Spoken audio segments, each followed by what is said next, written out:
జగన్మోహన్ రెడ్డి గారు చూసాం మనము. ప్రతి నియోజకవర్గాన్ని ఆచితూసి సెలెక్ట్ చేస్తున్నారు అభ్యర్థులని కూడా తెలుసు. కానీ ఇంతకుముందే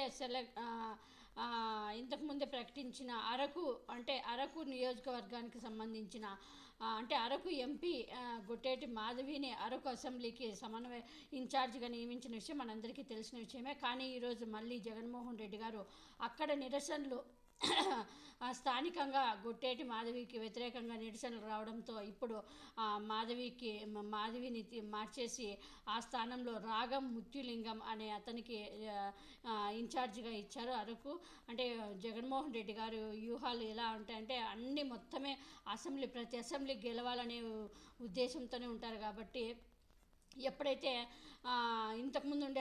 ఇంతకుముందే అతనికి వ్యతిరేకంగా అక్కడ రావడంతో సర్వేలో మరి గొట్టేటి మాధవికి ఇవ్వడంతో, కానీ అక్కడ గొట్టేటి మాధవికి వ్యతిరేకంగా ర్యాలీలు నిరసనలు రావడంతో జగన్మోహన్ రెడ్డి గారు తర్వాత వైవి సుబ్బారెడ్డి గారు అక్కడ మాట్లాడి, అంతేకాకుండా అక్కడ ఉండే స్థానికులు ఉండే అంతవరకు జగన్మోహన్ రెడ్డి గారు మళ్ళీ పునరాలోచించుకోవాలి, గొట్టేటి మాధవికి కాకుండా వేరే వాళ్ళకి ఎవరికైనా టికెట్ ఇవ్వండి అంటూ కూడా జగన్మోహన్ రెడ్డి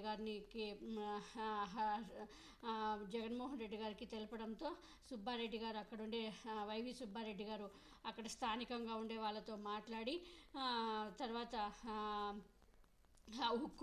హుక్కుంపేట జెడ్పీటీసీగా ఉన్న రాగం మృత్యులింగంకు అరకు అసెంబ్లీ అభ్యర్థిగా ముఖ్యమంత్రి జగన్మోహన్ రెడ్డి గారు ఖరారు చేశారు.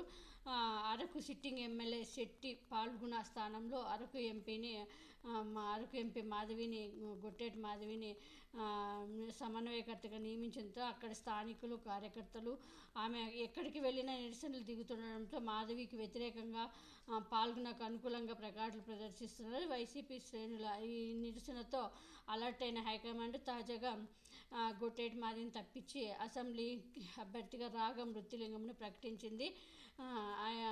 అయితే సిట్టింగ్ ఎమ్మెల్యే శెట్టి పాల్గొని గొట్టేటి మాధవి పరిస్థితి ఏంటనేది ఇప్పుడు ఉత్కంఠ రేపుతుంది అంటూ చాలామంది చూస్తున్నారు. మరి చూడాలి.